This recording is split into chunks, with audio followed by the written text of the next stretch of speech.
உங்களுக்கு BRICS Nations பற்றி தெரியுமா? வாங்க இந்த வீடியோவில் பார்க்கலாம். 2009 பிரேசில், ரஷ்யா, இந்தியா, சைனா இந்த 4 நாடுகள் ஃபார்ம் பண்ணது தான் பிரிக். பிரிக்கோட 3வது சம்மிட்ல 2011 அப்ப இந்த குரூப்ல சவுத் ஆப்பிரிக்காவும் சேர்ந்துக்குது. அதனால தான் அது பிரிக்ஸ்னு ஃபார்ம் ஆச்சு.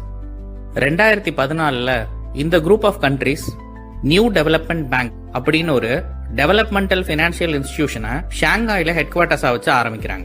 அப்புறம் 2024 யுஏஇ, ஈரான், ஈஜிப்ட், எத்தியோப்பியா, அப்புறம் சவுதி அரேபியாவுக்கு மெம்பர்ஷிப் எக்ஸ்டெண்ட் பண்றாங்க. இதுல சவுதி அரேபியா இன்னும் மெம்பர்ஷிப்பை ஃபார்மலா அக்செப்ட் பண்ணல. அப்புறம் 2025 இந்தோனேஷியாவை ஒரு மெம்பரா சேர்த்துக்கிறாங்க. 10 எமர்ஜிங் நேஷன்ஸோட ஒரு கூட்டமைப்பு தான் பிரிக்ஸ். பிரிக்ஸ் நேஷன்ஸ் பாத்தீங்கன்னா 44% of the world population, 40% of the world GDP, அப்புறம் 25% ஆஃப் த வேர்ல்டு ட்ரேடுக்கு கான்ட்ரிபியூட் பண்றாங்க. பிரிக்ஸை ஒரு representative of the global south அப்படின்னு கன்சிடர் பண்றாங்க. குளோபல் சவுத்ன்ற term developing and least developed கண்ட்ரீஸை குறிக்குது.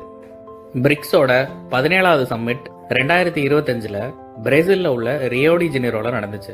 2026 பிரிக்ஸோட சம்மிட் எங்க நடக்க போகுதுன்னு உங்களுக்கு தெரிஞ்சா அதை கமெண்ட்ல சொல்லுங்க. இந்த மாதிரியான இன்ட்ரெஸ்டிங்கான விஷயங்களை தெரிஞ்சுக்க நம்ம சேனலை சப்ஸ்கிரைப் பண்ணுங்க.